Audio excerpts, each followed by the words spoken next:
আজকে চিকেন মোমোর recipe share করব। ভিডিওটা একটু বড় হবে। সস মেকিং, চিকেনের পুর রেডি করা, ডো রেডি করা, কিভাবে মোমোর ভাজ দিতে হবে, এভরিথিং আজকের এই ভিডিওতে থাকবে। সো ভিডিওর এন্ড পর্যন্ত সাথেই থাকতে হবে।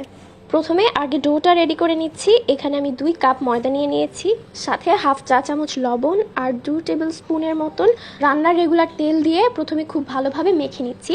এরপর একটু একটু করে পানি দিয়ে একটা সফট ডো রেডি করে নিচ্ছি। কুসুম গরম পানি ইউজ করতে পারলে এখানে আরও ভালো হয়।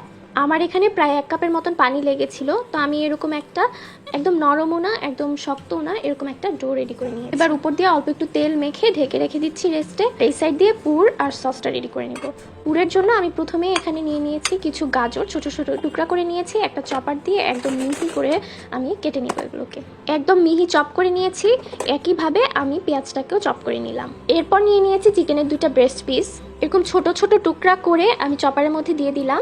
খুব ভালোভাবে এটাকে কিমা করে নিতে হবে। তোমরা কিমা মেকারেও এটা কিমা করে নিতে পারো, তবে ব্লেন্ডারে দেওয়া যাবে না। ব্লেন্ডারে দিলে একদম বেশি মিহি হয়ে যাবে, সেক্ষেত্রে মাংসের ভিতর যেই জুসি ভাবটা থাকে সেটা একদমই নষ্ট হয়ে যাবে। সো তোমরা ছোট এই ধরনের কোনো চপার ইউজ করতে পারো কিংবা কিমা মেকার ইউজ করতে পারো, আবার চাইলে তোমরা ছুরি দিয়েও একদম কিমা করে নিতে পারো। তো এখানে আমার 1 কাপের মতন মুরগি কিমা হয়েছে, তো আমি এটা নিয়ে নিচ্ছি একটা বোলের মধ্যে। তার সাথে দিয়ে দিচ্ছি হাফ কাপ পরিমাণে চপ করা পেঁয়াজ আর হাফ কাপ চপ করা গাজর, সাথে দিয়ে দিচ্ছি হাফ চা চামচের মতন লবণ আর দিয়ে দিচ্ছি গোলমরিচ ক্র্যাশ করে। তোমরা এগুলো স্বাদ অনুযায়ী ব্যালেন্স করে নিতে পারবে। আর এখানে আমি অপশনাল দিয়ে দিচ্ছি হাফ চা চামচ রসুন বাটা আর হাফ চা চামচ আদা বাটা। তোমরা চাইলে এই দুটো স্কিপ করতে পারো। আর দিয়ে দিব 1 চা চামচ পরিমাণে সয়া সস। পুর রেডি করা কিন্তু একদম শেষ হয়ে যায়নি, আরেকটা ধাপ বাকি আছে। তো তার আগে আমি এটাকে একটা সাইডে রেখে দিয়ে সস মেকিং এর প্রিপারেশনটা নিয়ে নিচ্ছি। এখানে আমি একটা ছোট বাটির মধ্যে ফাইনলি চপ গার্লিক নিয়ে নিয়েছি। রসুনের জাস্ট 2-3টা কোয়াকে একদম ফাইনলি চপ করে নিয়েছি। সাথে 2 চা চামচ গুঁড়া মরিচ দিয়েছি। তোমরা এখানে চিলি ফ্লেক্সও অ্যাড করতে পারবে। তোমাদের কাছে যদি তিল অ্যাভেলেবেল থাকে তাহলে অবশ্যই তিল দিবে, ফ্লেভারটা অনেক বেশি এনহ্যান্স হয়। ব্যাস, এবার এটাকেও একটা সাইডে রেখে আমি আগে চুলায় চলে যাচ্ছি। চুলায় হাফ কাপের মতন তেল দিয়ে দিয়েছি, তার মধ্যে রসুন কুচি দিয়ে দিলাম। খুব ভালোভাবে একদম গোল্ডেন ব্রাউন হওয়া পর্যন্ত ভেজে নিতে হবে। একদম পোড়া পোড়া করা যাবে না। পোড়া পোড়া হওয়ার ঠিক আগের মুহূর্তে রসুনগুলোকে তেল থেকে তুলে ফেলতে হবে। আর যে গরম তেলটা আছে তার থেকে অল্প একটু তুলে আমি মাংসের সেই কিমার মধ্যে দিয়ে দিচ্ছি। এবার খুব ভালোভাবে মিক্স করে নিব।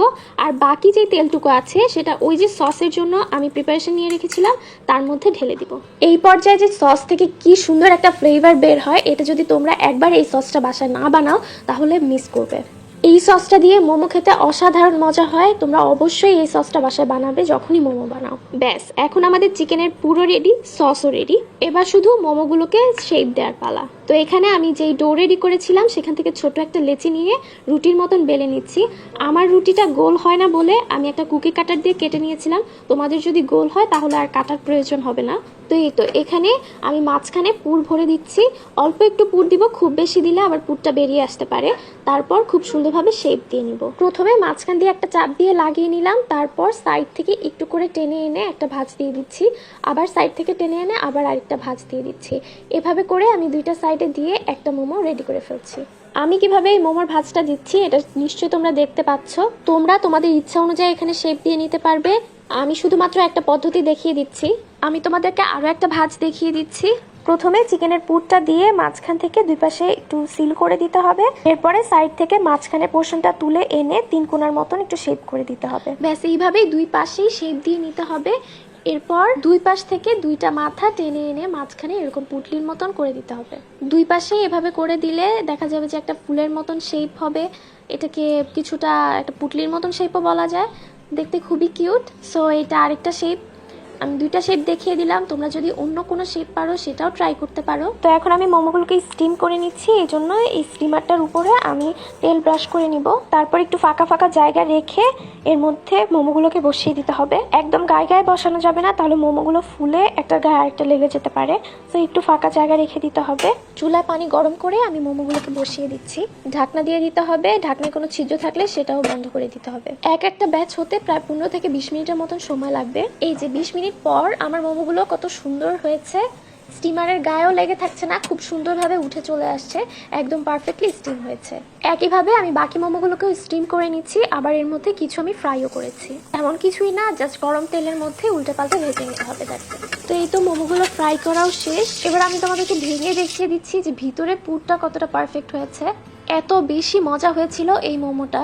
আর এই যে সসটা, এটা একদম অসাধারণ খেতে। আমি বারবার বলছি, তোমরা যদি এই সসটা বাসায় বানিয়ে ট্রাই না করো তাহলে তোমরা মোমোর আসল মজাটাই বুঝবে না। এই সসটা দিয়ে মোমো খেতে এত পরিমাণে মজা হয় যেটা বলার বাইরে। সো আজকের মতো মোমো এনজয় করতে করতে চলে যাই। আল্লাহ হাফেজ।